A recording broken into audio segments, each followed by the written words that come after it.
Cameroon, Bandung, Africa, Bandung, to the world, Bandung. Your Bamenda man, your Ikuna man, your Giman, your Bakure man, and proudly so, your Anglophone brother. You're welcome on this platform.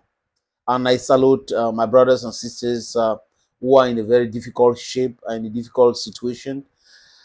Someday it's going to get better. Read my lips. Les amis, dans ce pays qui est le Cameroun, chaque fois, on observe les choses et on se pose la question que les gens tirent les leçons de ces différentes choses-là. Je parle de quoi ici, les amis? Regardez les ministères.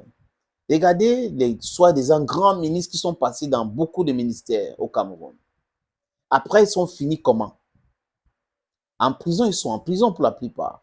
Les gens qui ont été directeurs des cabinets civils de la présidente de la République, secrétaire général, patron de la police, ministre délégué en charge de la défense auprès de la présidence de la République, ils sont en prison. Ministre de l'administration territoriale, organisateur des élections, qui a annoncé les résultats des élections avant même les vrais résultats, sont où? En prison. Vous vous rappelez de Marafa Amilou Yaya? Donc, il y a beaucoup d'exemples qu'on peut prendre comme ça. Un ancien premier ministre, Inoni Ephraim, ou en prison. Il est comme un papa pour moi. J'avais dit à certaines personnes que je ne peux pas entrer dans cette histoire de soutenir des gens qui sont accusés de corruption, parce qu'à l'époque, quand le Cameroun gagne la première place, je crois, 2 fois, comme le pays le plus corrompu au monde, j'étais à Yaoundé, bien massi, et à cette époque, il essayait de se justifier. Bien après, quand j'ai commencé à faire les métiers de la presse, j'ai essayé qu'il m'accorde certaines interviews. Il m'avait expliqué que pour le moment, il ne pouvait pas parler pour certaines raisons. Et après, il pouvait parler sur BBC et les autres chaînes. Bref, j'avais bien compris qu'on avait ces complexes encore chez nous. C'est pas grave, les amis, parce qu'entre-temps, nous avons interviewé beaucoup de personnes. Il y a des podcasts qui existent et tout. Les gens peuvent aller consulter. Mais c'est pas ça le plus important, les amis. C'est pas moi, parce qu'on dit le moi est haïssable. Mais seulement quand vous faites quelque chose, il faut dire à certaines personnes qui ne sont pas informées par rapport à ce que vous avez fait, ils peuvent aller consulter pour voir ce que vous avez déjà fait. Paul Biya, malade ou pas, et en Suisse, parce que vous vous rappelez qu'il y avait vraiment, ça avait créé cette ramdam où les gens voulaient savoir est-ce que Paul Biya est malade, est-ce que c'est jusqu'à il y a une chaîne en ligne, je crois que c'était américaine, qui avait annoncé le décès de Paul Barthélémy Biya Bivondor. Et nous tous, on avait critiqué la démarche de la chaîne américaine qui ne citait pas de sources, qui ne pouvaient pas corroborer cette information. Et quand Bondo Ayolo avait fait sa sortie, on avait compris que cette chaîne-là était dans le non-sens. Mais seulement, l'incohérence gouvernementale s'est installée après la sortie de plusieurs ministres à un seul sujet. Alors que le gouvernement a un porte-parole, du moins le ministre de la Communication est de facto le porte-parole du gouvernement. Voilà. Et comme le Cameroun, la présidence de la République n'a pas un porte-parole, c'est comme ça ailleurs, le directeur du cabinet civil, donc directeur du cabinet civil, joue le rôle de porte-parole. Donc sa parole pèse. Quand il dit quelque chose concernant le président, on doit accepter parce qu'il est proche du président. Il est à côté du président. Du moins, la vérité peut venir de lui quand ça concerne le président de la République. On avait vu quoi? Tout Grégoire Ouna qui avait fait une sortie en menaçant la presse.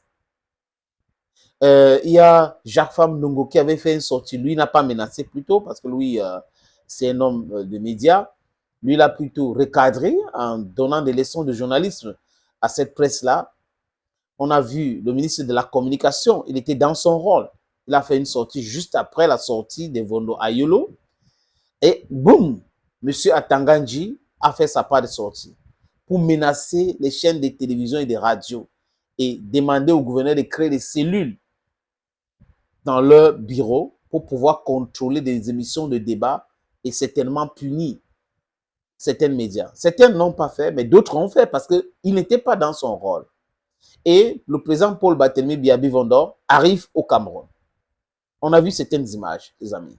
Il arrive au Cameroun Et c'était un problème parce que quand il n'était pas là, Eyeba ici a essayé d'organiser une nuit de prière pour lui. Ça avait été annulé.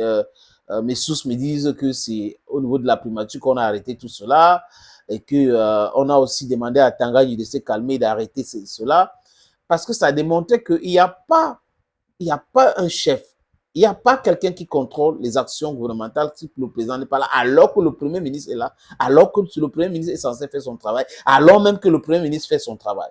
On a vu avec la crise MINSEP et Kafoud, le Premier ministre est intervenu pour essayer de ramener de l'ordre.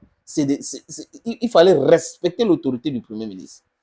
Et il fait partie des gens qui pensent que ce manque de respect à l'autorité du Premier ministre, c'est parce que certains ministres pensent que, comme on les appelle, les ministres d'État, ils sont des premiers ministres bis. Mais que non, il y a deux décrets qui les nomment.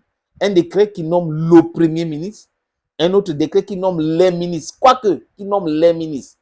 Donc, comment comprendre que dans un gouvernement, des gens qui prétendent être des gens éclairés, qui ont fait des études, n'arrivent pas à respecter ou font tout pour ne pas respecter l'autorité de leur chef.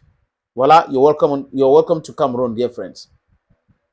J'ai fini de dire ça, les amis. Aussi, parler de cette façon de voir les choses. C'est-à-dire que, est-ce qu'il faut... Bon, je vous montre cette vidéo. Regardez cette petite vidéo. Rodrigue, Oui. vous aviez Une seconde, promis de me donner la parole pour adresser mes condoléances. Je pense que c'est le moment. Oui. Non, c'est trop tard. Donc, Voilà comment on fait la politique. je voudrais donc adresser...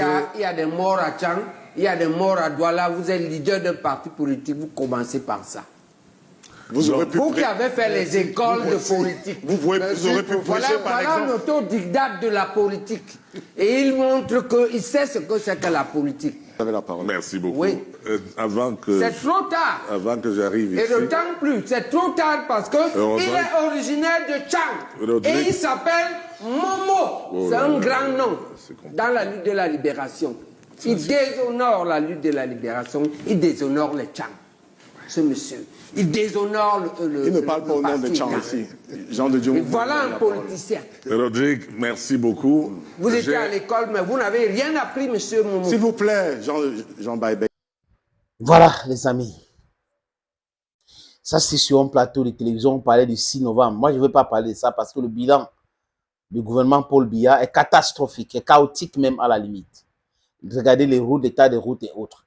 Regardez d'autres aspects, l'emploi, jeunes et autres. Vraiment, c'est pas bon. Et ce que vous avez écouté là, c'est quoi? C'est Baebek qui essaie de rappeler à l'ordre ou rappeler à Momo Jean Didier, ministre délégué au ministère de la Justice, que voilà, et à Tchang, il y a eu des problèmes, à Cécile, il y a eu des problèmes, mais tu as commencé à parler ici sans toutefois rendre hommage à ces gens-là, ou tes condoléances à ces gens-là. C'est une erreur politique. Voilà, des gens qui disent qu'ils sont normalement constitués, ils ont fait des grandes études, les amis. Bargangele découvre la route Yaoundé-Moutengene et il commence à se fâcher. Il a dit des choses clairement qui donc protègent le ministre des Travaux publics. Parce que ce n'est pas aujourd'hui que les gens sont en train de se plaindre au Cameroun par rapport aux infrastructures. Aux infrastructures, j'y arrive à faire, même des talk French. On apprend donc aujourd'hui, les amis, je vous ai dit l'autre jour, mais les choses sont en train de s'accélérer, que des ministres ne peuvent pas sortir du Cameroun, qu'on aurait retiré le passeport de beaucoup de ministres et que ces ministres seraient dans des situations vraiment tellement difficiles. Même pour se balader au Cameroun, c'est compliqué pour eux. On a peur qu'ils puissent fuir par route pour aller ailleurs. Vous savez qu'il y a d'autres ministres, ambassadeurs et les autres qui ont fui. Donc, voilà la situation de certains ministres au Cameroun aujourd'hui, qui ont peur, qui auraient vu leur passeport retiré, qui ne peuvent pas sortir du Cameroun sans avoir l'autorisation du Premier ministre et de la présidence de la République. Voilà pour vous les gens qui vont demain commencer à dire qu'on travaillait au nom du chef d'État sur le patriotisme, alors que le patriotisme financier chez eux veut qu'ils s'enrichissent de façon illicite. Welcome to Cameroon. Pourquoi ils paniquent alors encore? Ils paniquent. Les gens qui vont sortir des phrases, genre, celui qui vend les œufs ne doit pas chercher la bagarre. Ceci, cela, on n'a pas l'argent pour construire des routes. Incroyable, mais vrai. You're welcome to Cameroon. Thank you, friends. Bye bye.